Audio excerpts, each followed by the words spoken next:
हाँ ससुर जी, यहाँ से बारात लेके निकलूं क्या फटाफट से?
हाँ ससुर जी, यहाँ से बारात लेके निकलूं क्या फटाफट से? रितेश रितेश रितेश रितेश कुशवाहा कुशवाहा कुशवाहा कुशवाहा लोग के बढ़ाई तो कोई लो हमारा साथ है, लगा तो कि चोरी जाइबो तो सारा के हाथ है।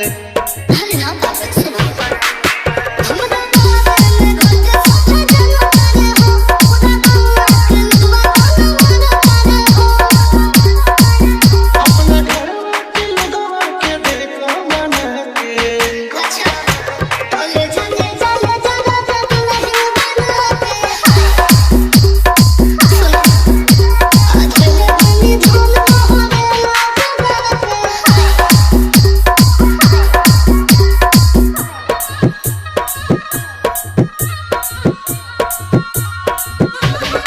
रितेश रितेश रितेश रितेश कुशवाहा कुशवाहा कुशवाहा कुशवाहा आवेलू करे जब हमरा से भेंट हो, पापा से बात करके शादी कला सेट हो।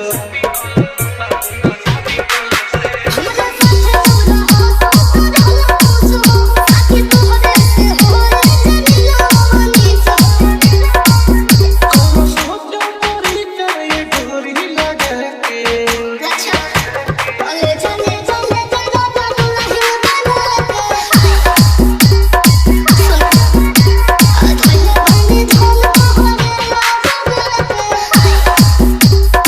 रितेश रितेश रितेश रितेश कुशवाहा कुशवाहा कुशवाहा कुशवाहा कुशवाहा कुशवाहा कुशवाहा कुशवाहा